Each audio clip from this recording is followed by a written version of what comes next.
Hola y bienvenidos. El día de hoy vamos a ver sobre cómo es nuestra novela visual enfocada en el tema de citación bibliográfica según la norma APA en su séptima versión.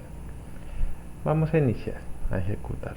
Ahora vemos nuestro profesor, nuestro instructor, teniendo un diálogo con un alumno, en donde precisamente están dialogando sobre lo que es la citación de normas APA y la citación bibliográfica. Entonces, ¿qué es lo que sucede? Tenemos dos opciones en este caso, dos caminos. Camino número uno, empezamos desde lo que es la definición. Camino número dos, nos saltamos la definición y seguimos adelante con cómo vamos a hacer las citas. Voy a empezar desde el comienzo en esta ocasión. Entonces, acá el profesor nos va a dar una pequeña explicación sobre qué es una cita y qué, cuál es su importancia de uso. Ahora el alumno nos va a decir, bueno, ¿qué sucede si no le doy esa importancia? Entonces el profesor nos va a explicar un poco sobre lo que es el plagio y el qué incurrencias puede tener. Ahora tenemos tres opciones. Dos de ellas nos ayudarán a devolvernos a repasar lo que hemos visto y tenemos otra donde nos deja seguir adelante. Entonces continuemos adelante.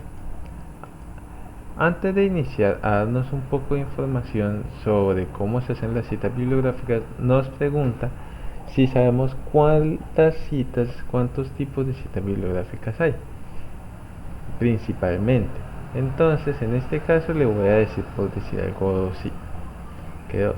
Entonces, bueno, él nos da una pequeña información.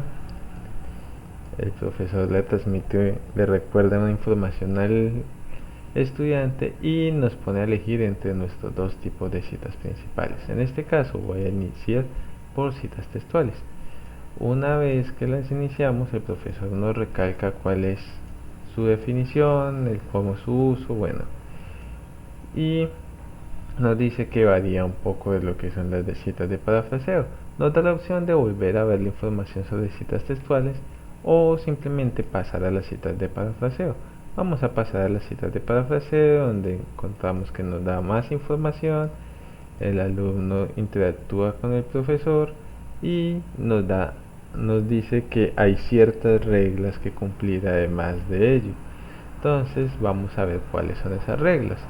El profesor acá nos va a decir que hay citas bibliográficas que tienen menos de 40 palabras y otras que tienen más de 40 palabras, y esto varía un poco su formación. Le voy a decir que me muestre sobre menos de 40 palabras.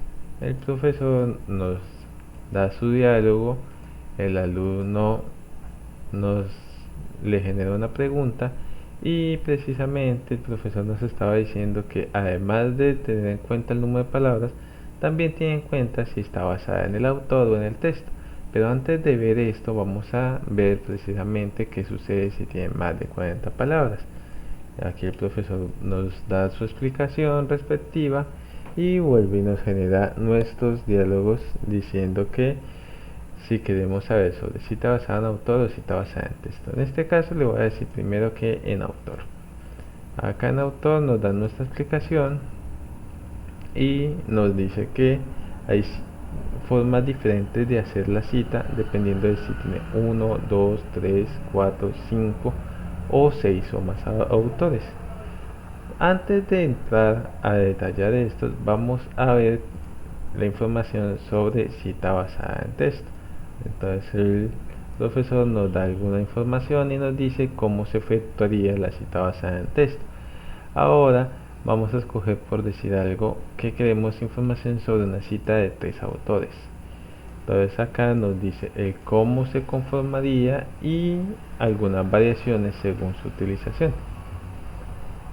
Nos da también la posibilidad de, una vez terminado de recibir la información sobre, en este caso con 3 autores, cambiar y ver con 2, bueno, con el resto del número de autores. Por último nos dice que nos puede dar la definición de qué es el referente bibliográfico.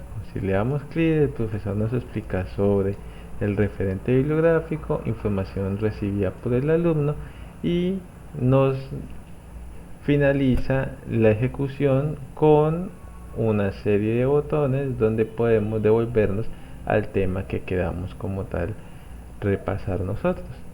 Eso es un resumen de lo que es la ejecución del prototipo de la novela visual desarrollada con el tema de la citación de Norma Zappa como su eje central. Muchas gracias por su atención y recuerden que esta información la pueden encontrar soportada en el trabajo que acompaña este prototipo.